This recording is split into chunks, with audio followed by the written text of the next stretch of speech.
Climate change affects all parts of the world and our lives, including air quality, weather, and temperature. This documentary overviews how climate change affects winters and snow conditions, season length, and total precipitation. More specifically, how it affects winter sports.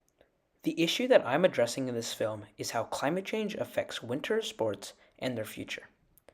Climate change and global warming will make our winters warmer. That will cause the snow to get more slushy and slow. This can make the skiing experience less enjoyable for season pass holders and occasional travelers. That would cause people to start going to the mountain less frequently, which could greatly impact many lives who work in the industry. The profit of the ski season can determine if some people can put food on the table. Solving this issue is very difficult because making a large number of people agree on one thing and change their lifestyle is not easy. But my goal is to inform and inspire anyone who watches to try to do anything to help the environment, like using less fossil fuels and not littering.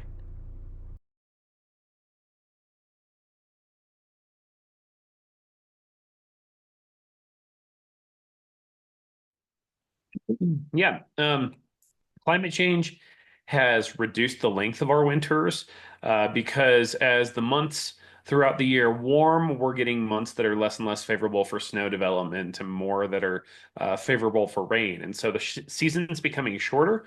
We're also seeing a lot of midwinter rain events because of the warmer atmosphere, and that means that our snow is not quite as fresh as we might want it for winter sports. Oftentimes it's soggy and wet, and that rain can actually melt some of that snow as well. So over time, we're seeing a shortening of the season, less snow because we're seeing more rain, and that snow is not as high of quality. Well, the big thing with really trying to work on climate change and make sure we can do what we can is first to talk about it with our friends and family. Oftentimes, that's found to be the single most important thing that we can do. The more people hear a message and the importance of it, the more likely they are to act on it. The other things too is, we can reduce our footprint on the climate and reduce what we're doing in terms of affecting the planet, and that does genuinely help. But it also needs to be acknowledged that we're imperfect advocates. Not everyone, not anyone really, is going to be the perfect climate representative. We're all using cars or planes or various other things that are either made from fossil fuels like plastics or a run on fossil fuels. And so we often get kind of trapped in this thinking of like, if you're going to be a climate advocate, you have to be perfect, and that's not true. We can be an imperfect advocate, and really work towards solutions for climate change.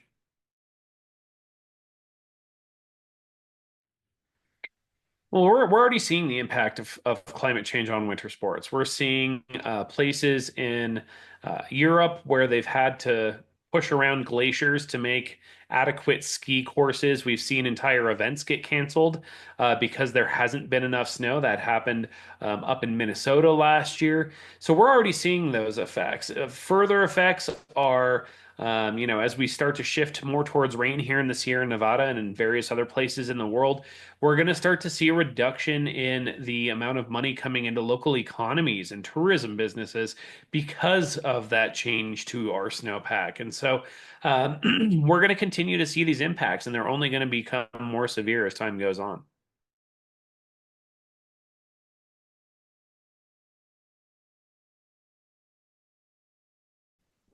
So I started as a snow rep in in the mid 90s, right? And at that time, the meat of the season was, for snow season was more like December, January, and now it's January, February. And it affects my business because a lot of people expect snow like during the holiday break, right? And Mm. if snow season starts late, it affects a lot. It affects this, if you're in the snow, if you're selling in the snow industry, it affects that for sure because people buy stuff for the holidays, for Christmas or, Hanukkah or whatever. They buy stuff for their holiday winter ski trip. Um, and if it hasn't snowed by early December, people start getting, even if it's a great season, and this you have a really good January, February, it'll affect the sales. And what happens then? You just lose a lot of business that way. That I mean, that would be one of them. Let's see what else.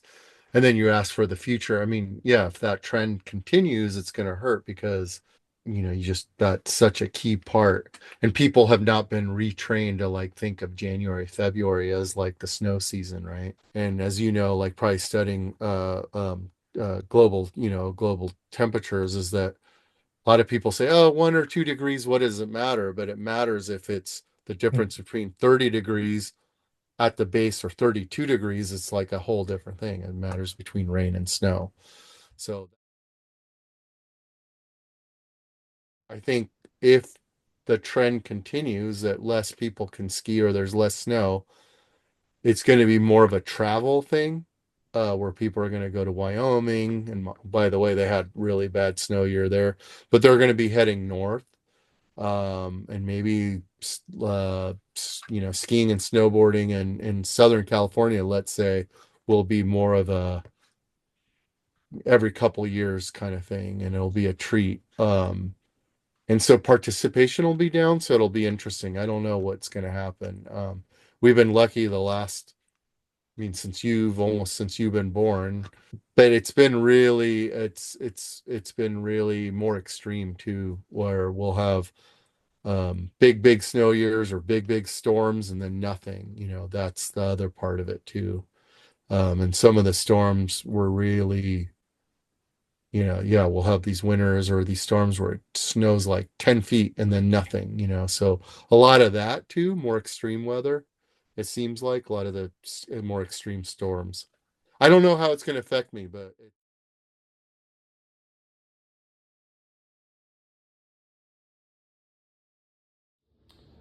It's been different every year. A few years ago, we got an incredible amount of snow, but this past year was pretty dismal. I think one of the worst seasons up until the end of March.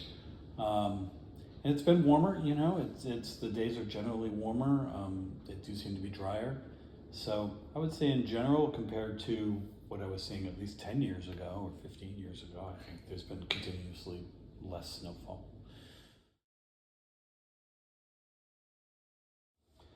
I mean, there's so many things we can do. For us, it's driving an EV, getting solar, using renewable energy. I think that's a really big one. Trying to be more careful with the products we use that are put less greenhouse gases into the air. Myself and other people I know try to be very conscious of this and try to do everything we can. Um, on our own personal level. Like, if everybody did it, then I think we'd actually have some success.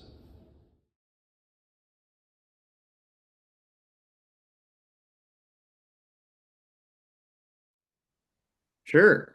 So Protect Our Winters does a few things, and we've had a few big successes in the last few years. So as an organization, we work with the outdoor community, what we like to call the outdoor state, which is the more than 100 million people in the country that engage in outdoor recreation every year, many of whom engage in winter sports like skiing and snowboarding, and like to get outside in other ways too. And we engage with that community to, one, be informed on climate change. We do a lot of education around climate change. We want people to know that climate change is not just an important issue, but an issue that we have solutions for. And then we also organize that community around those solutions. And those solutions often take one of two forms. We work with people on local solutions, like working to have better grid infrastructure in your local community, which is sort of like boring, but has a really big impact. So, those are some levers of change that we see. And then we also work on national campaigns. So we work with uh, um, the outdoor community to vote on important elections and to understand legislation that can help address climate change by advocating for public lands, clean air, clean water, and advocating for clean energy, largely solar and wind power. And those are some of the areas we work in. Yeah, so I mean, like winter sports in general, if you like winter sports, we don't have to tell you about climate change because you know it's happening. We sort of see it, right? You see seasons changing. If you're a skier or a snowboarder, you see the mountains changing. And so if you want to do something about it, there's really two camps you can be in. There's things we can do ourselves, and we certainly think that we should all sort of take responsibility for our carbon footprint and things like that. But what POW really sees as our power is collective action, are the things we can do together. And what we can do together is we can work for legislation that helps ensure we have a decarbonized economy. And what that means is that we have clean energy that powers our lives. So rather than burning fossil fuel that contributes to climate change, we can build solar panels and wind power, which are already the cheapest new energy generation in the country. They're actually the cheapest new energy generation in the world. And if we electrify the grid, electrify the things we use in our lives, both our electricity and things like transportation, things like the appliances we use in our houses. Well, what we can do is we can get rid of those emissions that cause climate change. And we think that working together through legislation and other collective action are how we can get to that future where we have clean energy and a future without climate change. Hmm.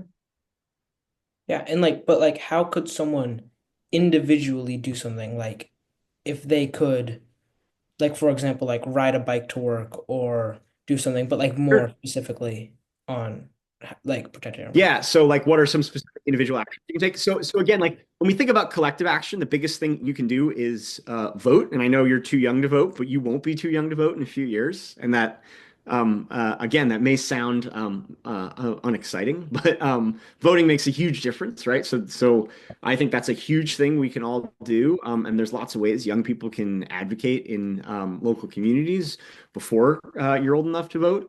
But then individual things we can do beyond that, absolutely. So things like using less energy for transportation. So whether that's riding a bike or for a lot of people, plane travel ends up being the biggest part of your carbon footprint.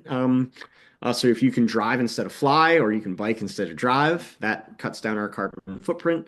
What we eat has a big carbon footprint, and those are things we can think about. The sources of carbon in our lives. When we think about if you're an outdoor enthusiast, if you're thinking about gear and what we use to get outside, durability can actually be really important. So stuff that has a long lifespan. Rather than having to buy new stuff every year, if we buy things that are durable and we don't need to replace them as much, that can reduce our carbon footprint. And that's all sort of personal practice that can help cut down the carbon in our lives that contributes to climate change.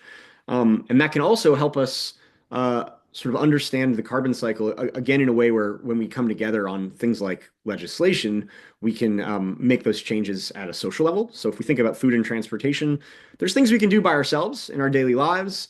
But really, we need to have it. We need to make it a lot easier for us all to drive electric cars and have public transportation and get the places we need to go, get to the ski hill without having to drive, whether that's, the train or ride sharing apps or whatever it is. We need to find ways that we can lower our carbon footprint together, not just individually. So those individual things, I think, are like the first step we can all take. We should all do that. Um, uh, Transportation is a great place to start. Food is a great place to start. Equipment's a great place to start. We can do many things to help the environment in our winters, such as driving less gas-fueled cars, picking up trash, and donating to and volunteering at environment helping organizations. Also, to help winter sports, you should support the ski resorts by participating in winter sports. Additionally, one of the best ways to make a change is to talk to your friends and family about the issue of climate change. Overall, our winters are worsening for winter sports, as temperatures warm and our snow is less reliable, but we can change that. With climate change being the main issue, we need your help and all of us to help the environment and save our winters and winter sports.